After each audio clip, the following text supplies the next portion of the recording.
Sir నిజానికి మాతృదేవో భవ అనేది ఒక ఇన్స్పిరేషన్ చాలామందికి. అంటే ఎక్కడో దూరం అవుతున్న అంటే మనిషికి, మానవత్వానికి దూరం పెరుగుతున్న క్రమంలో చాలా దగ్గర చేసింది ఆ సినిమా. ఆ సినిమా చూసి కూడా చాలామంది మారిన వాళ్ళు కూడా ఉన్నారు. అవును. సో అంత ఇన్స్పిరేషన్ ఆ సినిమా అందరికీ. అవును. కానీ మీకు ఏ ఇన్స్పిరేషన్‌తో ఈ సినిమా చేయాలనిపించింది సార్? అంటే కేవలం కెఎస్ రామారావు గారు అడిగారనా? లేకపోతే మీకు ఎక్కడ టచ్ అయింది ఆ సినిమా? అట్లా అని కాదు. మామూలుగా 'who will love my children' అని చెప్పనేసి ఒక ఇంగ్లీష్ పిక్చర్ ఉంది. Yes sir. అది చూసినప్పుడు ఇన్స్పైర్ అయ్యాను యాక్చువల్‌గా. Okay sir. ఆ పిల్లలు మధ్య తల్లి, పిల్లల మధ్య ఉండే బాండ్ ఉంటుంది దాంట్లో. Okay. Okay sir. Okay. Only అదే ఉంటుంది. అది ఇంగ్లీష్ పిక్చర్ కాబట్టి మనంత డెప్త్ అదంతా ఉండదు కానీ, హ్మ్. హ్మ్. పిల్లల్ని తల్లి చనిపోతుంటే వాళ్ళు ఇంగ్లీష్ వాళ్ళు కాబట్టి ఫాదర్ రెస్పాన్సిబిలిటీ తీసుకోడు కదా. అదే సార్. ఫాదర్ ఉంటాడు, నీ చావు నువ్వు చావు అంటాడు. హ్మ్. అందుకని వాళ్ళని అడాప్షన్ ఇస్తుంది. అంతే దాంట్లో పాయింట్. దానిలో పాయింట్ అంతవరకే. ఫాదర్ వాళ్ళంతా ఉంటారు కానీ వాళ్ళు పట్టించుకోరు కాబట్టి ఏం అడాప్షన్ ఇవ్వటం అనేది థాట్. Okay sir. తర్వాత నేను రామారావు గారి బ్యానర్లో నేను అసోసియేట్గా, కో డైరెక్టర్గా ఎన్ని సినిమాలు చేశాను. హ్మ్. అయితే కొంగుచాటు కృష్ణుడు సినిమా చేశాను. అవును సార్. దాంట్లో నరేష్ అను మీనా. హ్మ్. హ్మ్. దాంట్లో కామెడీ తోటి పాటు సుత్తి వెళ్ది ఒక సెంటిమెంట్ సెంటిమెంట్ సీన్స్ ఉంటుంది.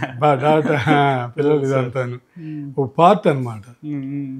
అది బాగా పండింది. అవును సార్. అవును. అది బాగా పండి రామారావు గారు కూడా ఇంప్రెస్ అయ్యాడు. హ్మ్. హ్మ్. ఎందుకంటే ఒకవైపు ఒకే పిక్చర్లో ఎంటర్టైన్మెంట్ వీళ్ళిద్దరి మధ్య ఎంత బాగుంటుందో అదే సార్. నరేష్ అను మీనా మధ్య. హ్మ్. సో ఆ పార్ట్ సెంటిమెంట్ కూడా రెండు ఆ సినిమాలో ఫస్ట్ పిక్చర్గా యెస్ సార్.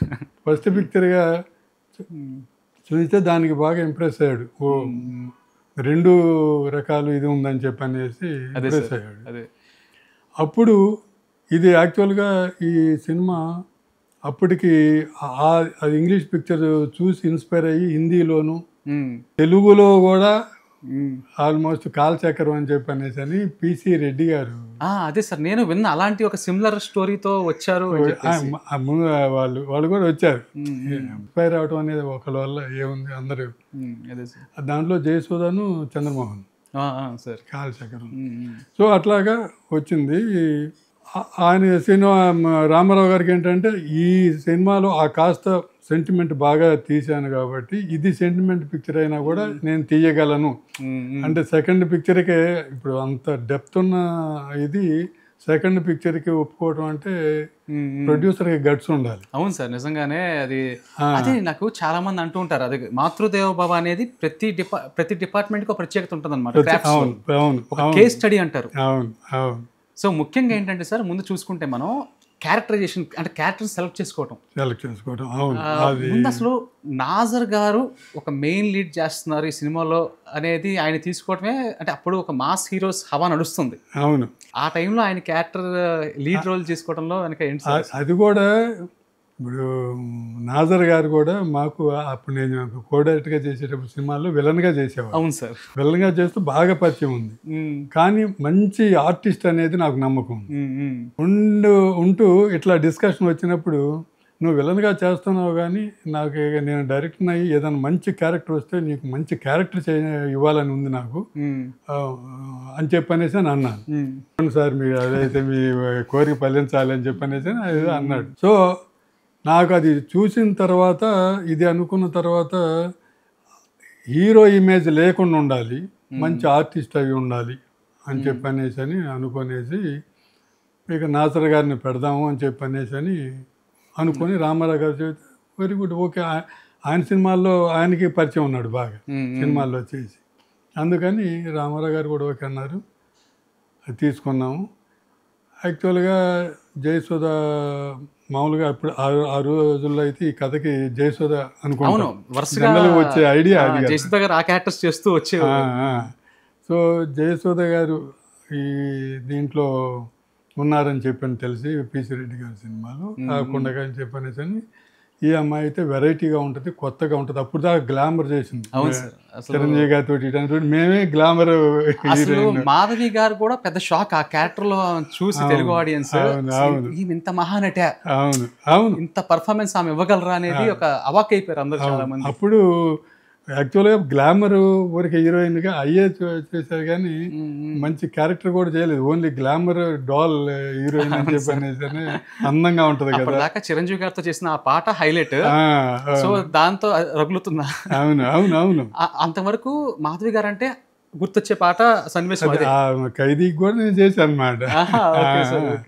నేను కోదండరామిరెడ్డి గారి శిష్యుడిని మెయిన్. ఓ ఓకే సార్. ఆయన దగ్గర ఇవన్నీ ఇప్పుడు అభిలాష, ఛాలెంజ్, రాక్షసుడు, కిరాతకుడు ఇవన్నీ చిరంజీవి గారితో ఒక్క సినిమాలను కోదండరామిరెడ్డి గారి దగ్గరే ఫస్ట్ జాయిన్ అయింది, రాఘవేంద్ర గారి దగ్గర అప్రెంటిస్గా. దానికి ఓరిక సాంగ్ రికార్డ్ అప్పుడు టైం చూడటము, టైం ఆన్ చేయటం, టాప్ ఎన్ని సెకండ్స్ ఎన్ని పట్టింది ఏంటి అని చెప్పి అనేది 81లో.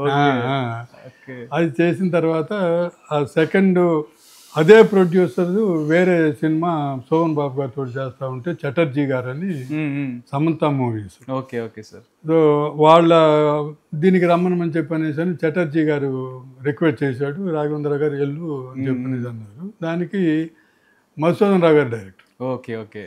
సో మధుసూదన్ రావు గారు అంటే అసలు డైరెక్షన్ డిపార్ట్మెంట్కి ఒక టీచర్. అదే సార్.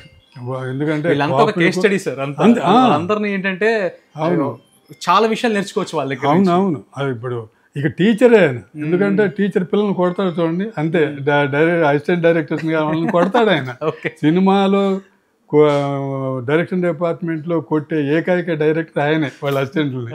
అంత అలర్ట్గా ఉండాలి, అంత పర్ఫెక్ట్గా. ఆయన అంత ఇదిగా ఉండి కూడా 6 గంటలకి కాల్ షీట్ బండి వస్తుందంటే 5:55కి ఇంటి గుమ్మం దగ్గర బయటకు వచ్చి వెయిట్ చేస్తుంటాడు, తిరుగుతుంటాడు. మామూలుగా అయితే ఏంటి, వచ్చాడు డ్రైవర్ అంటే ఉండమను, తర్వాత వస్తా ఎప్పుడుగో కదా, మామూలు ఆయన అది ఆశిస్తాం కాదు. సో అప్పుడు టీచరే అట్లా ఉన్నప్పుడు, మెయిన్ బాస్ అట్లా ఉన్నప్పుడు తక్కిన వాళ్ళంతా ఎంత అలర్ట్గా ఉండాలి లొకేషన్కి. సో వెరీ డిసిప్లైన్ ఆయన దగ్గర చాలా నేర్చుకున్నాం నిజంగా. అలాగా ఆ కొంగుచాటు కృష్ణుడు చూసి ఈ సబ్జెక్ట్ కూడా చేయగలడని చెప్పనేసి అనుకొని మాధవి ఒక కొత్త ఇది ఉంటుంది, జయసుధ అయితే మళ్ళీ రెగ్యులర్గా అనిపిస్తుంది, బట్ ఇవి అన్నీ కూడా గట్స్ ప్రొడ్యూసర్కి ఉండాలి. అదే సార్ నాకు అర్థం కాని విషయం ఏంటంటే, ఒకటి ఫస్ట్ మిమ్మల్ని ఆ క్యారెక్టరైజేషన్ డిజైన్ గురించి అడుగుతా. ఎందుకంటే అప్పటిదాకా ఒక ఫస్ట్ అసలు సీన్ చూస్తే నాజర్ గారు హీరోగా డీసెంట్గా ఉన్నారు, బాగుంది అనిపించింది. కట్ చేస్తే ఆయన తాగి ఇంటికి వస్తాడు.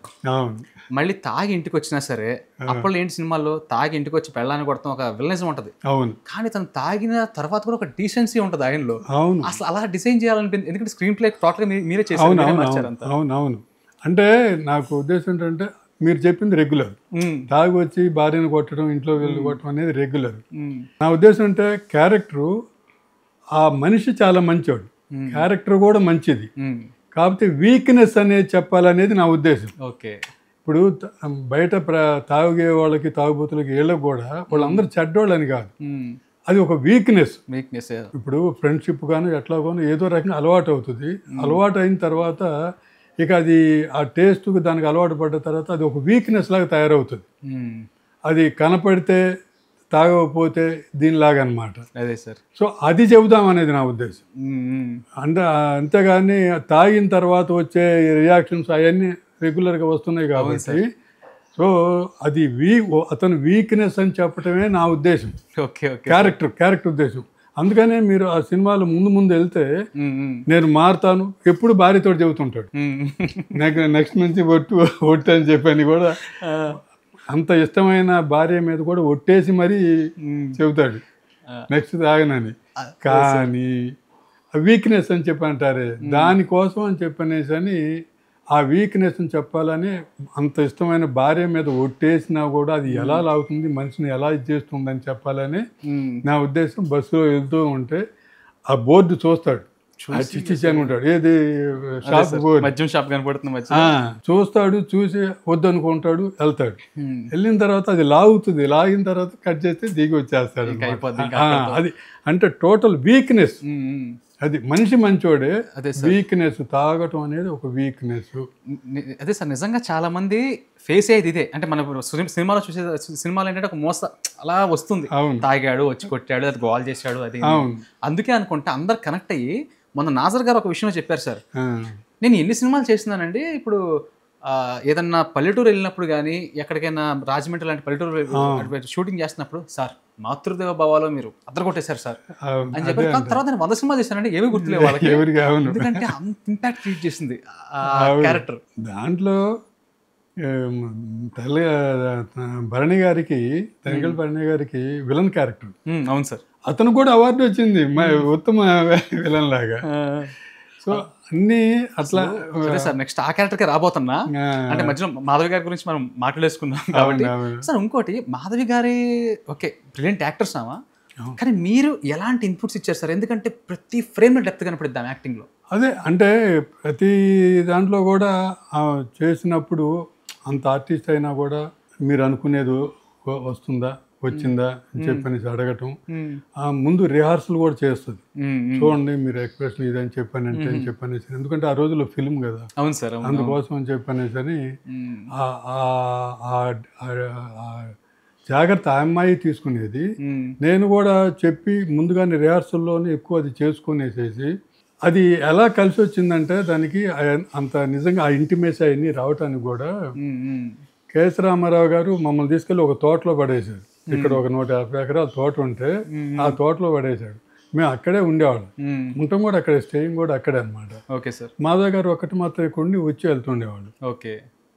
అందుకని అక్కడ ఉండటంతో, ఎక్కువ టైం ఉండటంతో క్యారెక్టర్ డిస్కషన్ చేయటం, ఆ ఎక్స్ప్రెషన్ రావటానికి ఆ అమ్మాయి ట్రై చేయటం, టైం తీసుకోవటం కానీ ఇవన్నీ కూడా బాగా హెల్ప్ అయింది. నాజర్ గారు కూడా చెప్పేవాడు పాపం మధ్యలో ఆ ఎక్స్ప్రెషన్స్. అది అతను అంత ఇన్వాల్వ్ అయ్యేవాడు. అవును సార్, అవును సార్. అతను యాక్చువల్గా జీప్ డ్రైవర్గా చేస్తూ ఆయన షూటింగ్ లేకపోయినా కూడా ఎలా ఇదైపోయాడంటే, కలిసిపోయాడంటే, మీకు వాళ్ళ షూటింగ్ లేదంటే పర్వాలేదండి నేను వస్తానని చెప్పి అనేసి ఆ జీబులో ఈ కుర్రాళ్ళని ఎవరో ఒకరిని, బాయ్స్ ఎవరో ఒకరిని తీసుకొని వచ్చేసి, అంటే డ్రైవర్ జాబ్ యాక్చువల్గా వచ్చి లొకేషన్లోకి వచ్చి నేను తక్కించే షూట్ చేసే సీన్లు కూడా చూసేవాడు ఇంట్రెస్ట్గా ఎలా అని చెప్పి, ఎందుకంటే అంత ఇన్వాల్వ్ అయ్యాడు. అదే సార్, అన్ని క్యారెక్టర్స్ కూడా అలా కుదిరిని అనుకోకుండా నిజంగా అది ఒక దైవ సంకల్పం అండి.